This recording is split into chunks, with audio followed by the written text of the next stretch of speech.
Hello, I'm Sarah from South London Sling Library, and today I'd like to talk to you about using the Boppy ComfyFit Carrier for your newborn. I don't see these as often these days. I used to see these quite a lot, but this is a nice, it's very stretchy, but it's a structured carrier. So lots of people find them a really useful alternative to a full-on stretchy wrap that they feel like is a bit too much origami. This has a waistband, structured waistband, and shoulder straps, so some people feel a little bit more comfortable with it, and that's absolutely fine. You might find you get handed one on by a friend or a family member, or you might find it relatively cheaply online. So anyway, this is how you use it. What I'm going to do is I'm going to start by finding the waistband down here, and I'm going to hold the carrier upside down and with the outside against my body.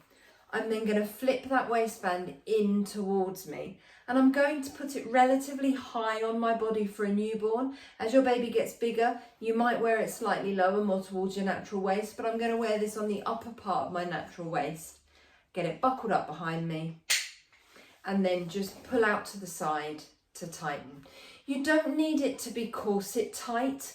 You don't want it to stop you eating or breathing. You just want it not to wiggle around as you're carrying your baby. They've got a very handy little sticker here which says baby's bottom sits here.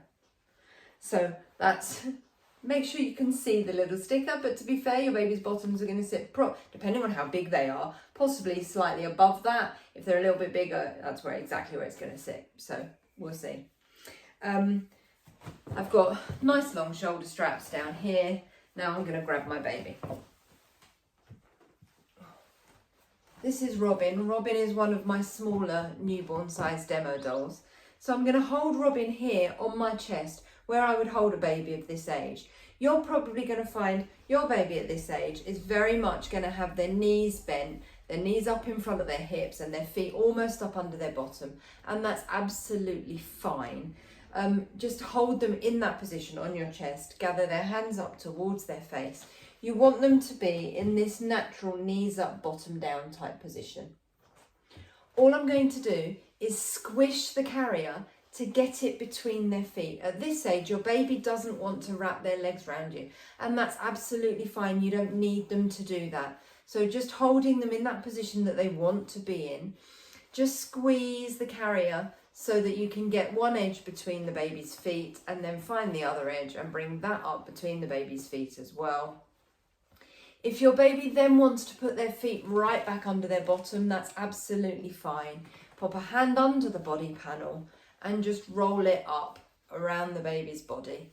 And you can see they can then choose to just put their feet right back under their bottom. Robin's not going to do that because they have no muscle tone. So please excuse these kind of spaghetti limbs that we've got out the sides here. As I've done that, I don't know if you can see, my shoulder loop has basically just come up in front of me. That's my shoulder loop. So all I'm going to do is, supporting Robin with one hand, I can take my other hand in through that shoulder loop and bring that strap up onto my shoulder with the long section hanging down behind me.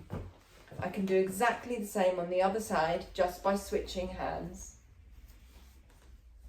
like that.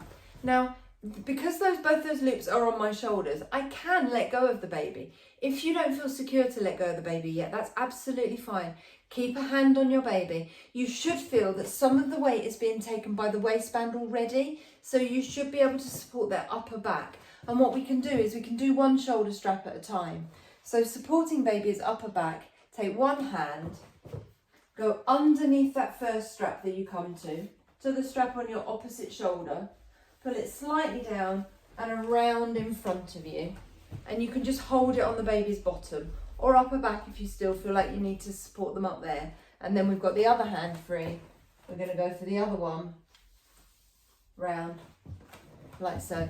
If once you've got those shoulder straps on, you're feeling a bit more confident, you feel like you can let go, you can absolutely go for both shoulder straps, like that. But either way, we're going to end up with a shoulder strap in each hand, like so. All we're then going to do is take those shoulder straps, cross them over, go back round behind you and tie a nice double knot in your back. 1 and 2. What you can then do, if you want to, you don't have to, but what you can do is find that shoulder strap and spread it out over your baby's body like that. Same on the other side. And then last thing, I don't want my carrier to come this high up my baby's body. It kind of cocoons them in a little bit too much. If my baby wanted to move their head to turn the other way, they're going to find it quite difficult to do so. It also makes it quite hard to monitor my baby's airways. So all I'm going to do is, up here there's a little popper. I'm going to fold that down, put my hand inside the carrier. I'm going to go this way, so that I can use my hand that's inside the carrier to do that popper up. There you go, without putting that pressure on my baby. I can then make sure that that section is folded down, and that gives me a much clearer view of my baby. So in terms of safety, we've got exactly the same safety guidelines in this sling as you have in every other sling or baby carrier. The word to remember is ticks. You want to be able to tick all of your safety boxes. The T stands for tight. Your baby should be as tightly held against you as if you're holding them in your arms. What you want to be able to do is pop a hand on the back of your baby's head, do a little dip forward, and not feel their body weight pull away from you. Their head will, which is why you're going to support their head. So hold onto the head, little dip forward, you don't feel their body weight pull away from you.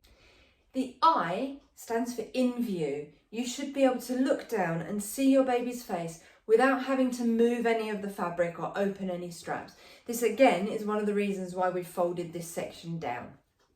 The C stands for close enough to kiss. You should just be able to kiss your baby at any point.